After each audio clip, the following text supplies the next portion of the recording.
There was a time when British television wasn't just admired, it was envied around the world. A time when purpose-built studios across the UK buzzed with creativity. And at the centre of it all was the BBC Television Centre in West London, a true cathedral of broadcasting. Fast forward a few decades and the picture has changed. Declining audiences, questions over value for money, and accusations that broadcasters have lost touch with their roots have all left institutions like the BBC in a very uncertain place. The once proud TV centre has been sold off and partly demolished, a symbolic moment for many of us who once walked its corridors. And over at ITV, the iconic South Bank studios have also disappeared, with cost-cutting reshaping how and where television gets made. I've been lucky. I've spent much of my career in those very studios. I've worked across British TV on many shows, and I've seen firsthand the magic those spaces once created. So in this film I'm taking a nostalgic look back, not just at the bricks and mortar, but at the spirit of an era when British TV really did rule the airwaves, and asking the question, what became of the great studios that once brought magic into our living rooms? I'm going to be taking a look at some pictures that I rediscovered actually. I took them some time ago of the TV centre in Shepherd's Bush. At the time it was being demolished. I'd made a couple of films, basically short films, that are on this channel that feature the demolition of TV centre back in 2013 when it first closed down, and then again post all the demolition and rebuilding work, which effectively turned the place into 3 studios plus a housing estate. So the heart of the BBC, long gone. I am fully aware that London and the South East isn't the only place that's lost studios. This is just because they meant a lot to me. I'm also going to show you some pictures I took recently over on the South Bank that started off life as LWT, so the regional opt for ITV, which opened around about 1968. So that's now been demolished. One thing I want to add here at this point is I'm going to be using this. Now this is a switcher, and as a multi-camera director I use these quite a lot basically, and it's for cutting cameras. I can just cut the various cameras. I've got camera 1, 2, 3, 4. I can mix between cameras, graphics. I've got this camera here, I've got this camera here, and I've got graphics there. I started making headlines back in the 70s when I created my own series of films, which were spoofs basically. You know, I really pushed to get them shown on TV and got this ensemble of actors, technical crew. But professionally for me, I got started back in 1985, and that was at the BBC Ealing Studios. And of course this was the home of the Ealing comedies. BBC were using it to shoot all their film stuff like Bergerac, Lovejoy, all those programs that back in the mid-80s were shot on film. I started off as a film assistant and I got a temporary job there after much pestering at the BBC, and I used to run the rushes for all these programs, even things like Only Fools and Horses, that kind of thing. Our film operations managers, who used to be sat in the viewing theatres going through these in fine detail, would have to alert the crews on location and say, no good, you're going to have to do that again. My first real professional break as a director came in 1986. There was a show on BBC One called The Golden Oldies Picture Show, and I started directing new videos to go with old hits. And all the experience I gained from those films I made in the 70s really paid off. Let's move on, because it's all about the BBC. My final time there was 2013, and it was on the night that Madness gave a concert in the car park at the front of Television Centre. And I was shocked to see these great state-of-the-art studios, which they claim were run down, but I can tell you now they didn't look it to me. They said to keep it all going was going to cost millions HD. Several of the studios, I believe, were already HD. For me, the ironic thing is these BBC studios ended up recording lots of ITV programmes. In fact, my last studio gig was at TV Centre TC8, and I was recording a CITV show in 2013, around about the time I took these pictures. It didn't make sense to me, because some years later I went back to ITV on the South Bank and I was working on Come Dine With Me. That was produced by ITV for Channel 4. Obviously our office facilities were at the South Bank studios. And when I used to wander around the studios then, they were occupied by BBC programmes. I'm told the last ever live show to come from TV Centre, some doing news will beg to differ on this, I'm pretty sure, was the One Show.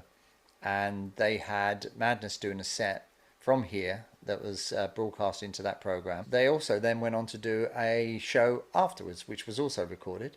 And I can tell you now, the crowd around it were absolutely rocking. And it was a great, memorable evening. Everyone, including the crew, were absolutely soaked to the bone. How the kit kept performing, I do not know, but it did. It kept working just like the band. It didn't stop them, and they gave an absolute sterling performance.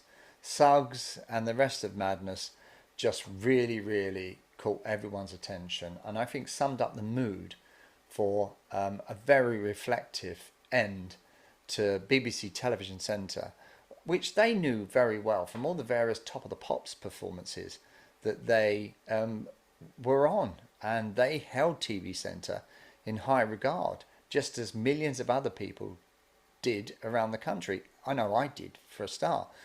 As a child, growing up, it's the place I wanted to work and I wanted to aspire to.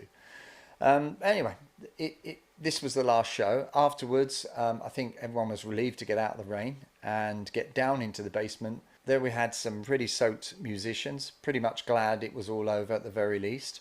But they did the old girl credit, so well done to them, really. It wasn't too long after that performance I started heading back to TV Centre out of curiosity to see just how much was being demolished. Had they started demolishing the place?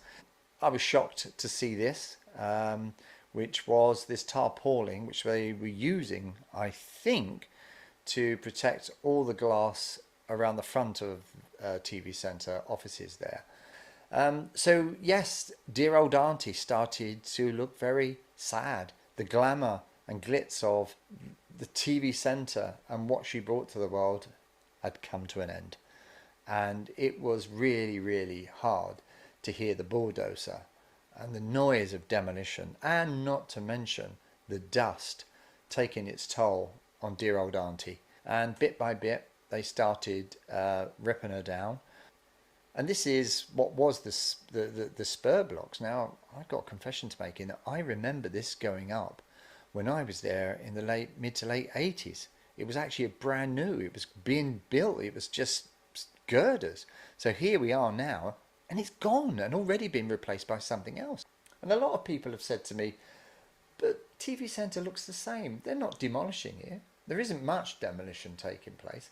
Well, depends on what side you looked at it from, because from the front it didn't look like too much was being demolished, and you know that was the ironic thing about it. But round the back it was being ripped apart, and this, as you can see, is just the rear end of TC8.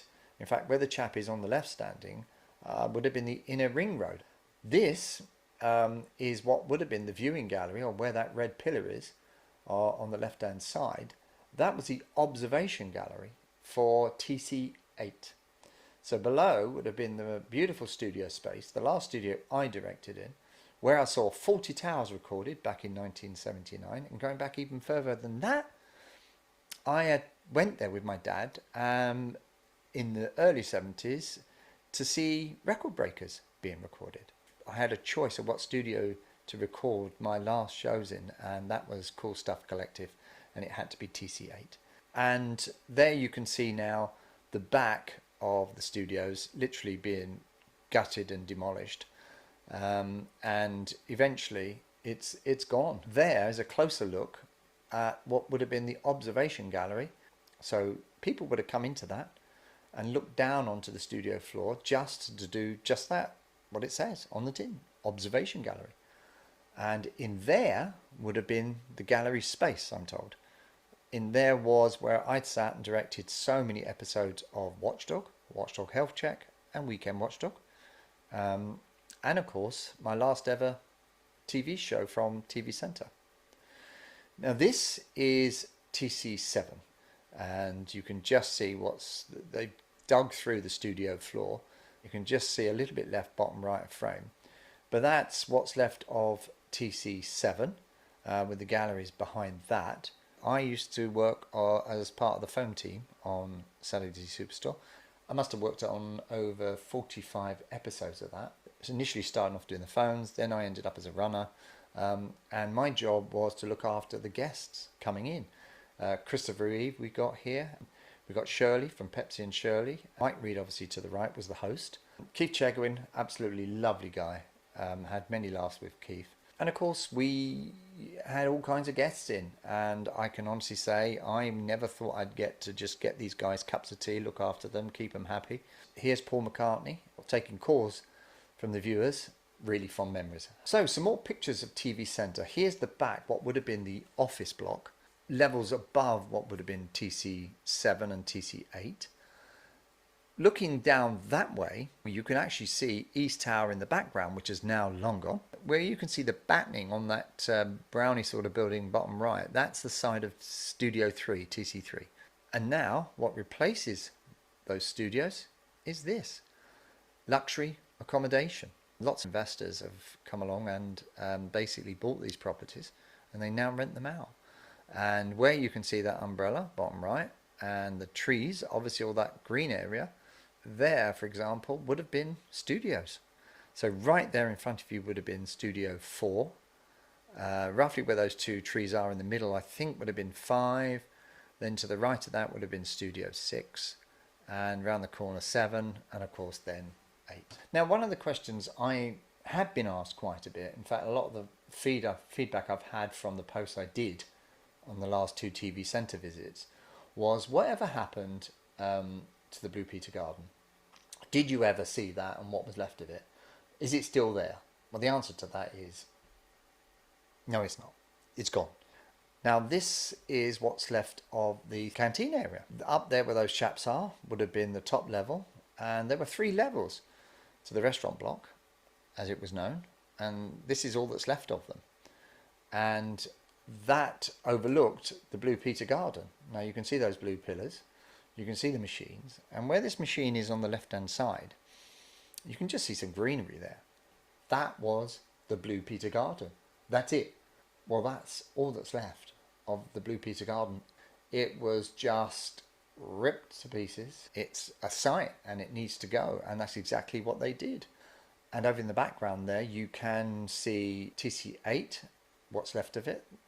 TC7 would have been to the right, and around the corner to the right there at the back would have been Studio 6, 5, etc. That's what it looked like. That's how it was. That's, I'm sure, how many of us remember the Blue Peter Garden. Now take note of that pillar. The restaurant block is above it. There's 3 floors above that, and that's what's left of that beautiful area. And the machines didn't hold back in just literally ripping it to pieces. In the foreground, under what looks like piles of wood, and under the machine to the right hand side, is that actual spot. That's where years ago Percy Farrar would have been there, digging up his flowers, digging up the flower beds, planting his daffodils, and goodness knows what else. Very sad. And as many people keep telling me, it's just a studio space. It's just a building. I disagree. It's a building that could have gone on.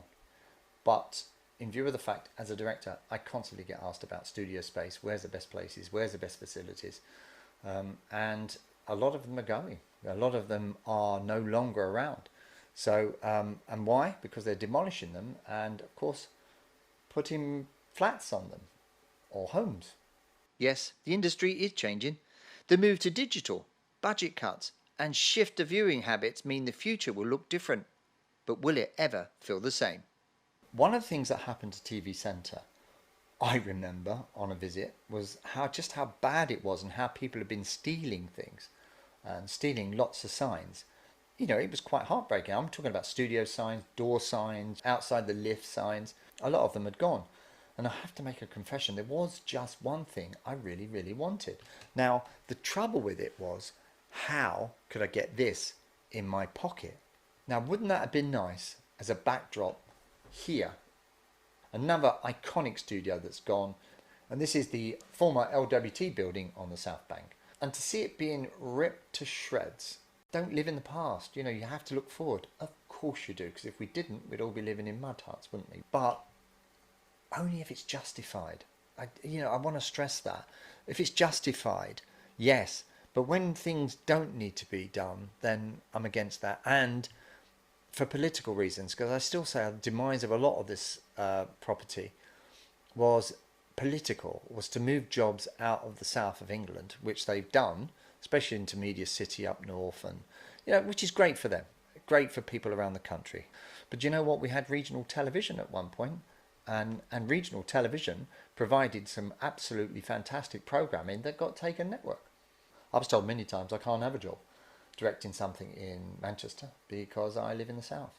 It's all political and it's wrong, and I think we're all paying the price now, because TV, as I'm sure you'll agree, really now is probably rock bottom. Back to the pictures. Here, I worked on Blind Date. I directed the Date films, not the studio. I directed the Date films. And here would have been the studio floor where Blind Date was recorded. Those yellow jacks are holding up that great big RSJ, which must have weighed tons while they demolished the building around it, I assume. The walls may have come down, the lights switched off, and the studios fallen silent, but the memories they created still echo in the hearts of millions. From groundbreaking news coverage to unforgettable sitcoms, talent shows and drama, these spaces gave us moments that defined generations. They were more than just buildings, they were cultural landmarks. As we say goodbye to Britain's great TV factories, one thing remains certain: their legacy lives on in the shows we still cherish and in the inspiration they gave to those who dream of creating magic on screen. So there you have it. That's my look back at TV studios, Television Centre and the South Bank. I'm happy and would like to hear your comments. Please don't make them offensive. This has just been a nostalgic look back at those studio spaces. Don't forget to like and subscribe to the channel. I'll be posting other content on soon, and of course if you've subscribed you'll get to see this. But for now, ta-ra!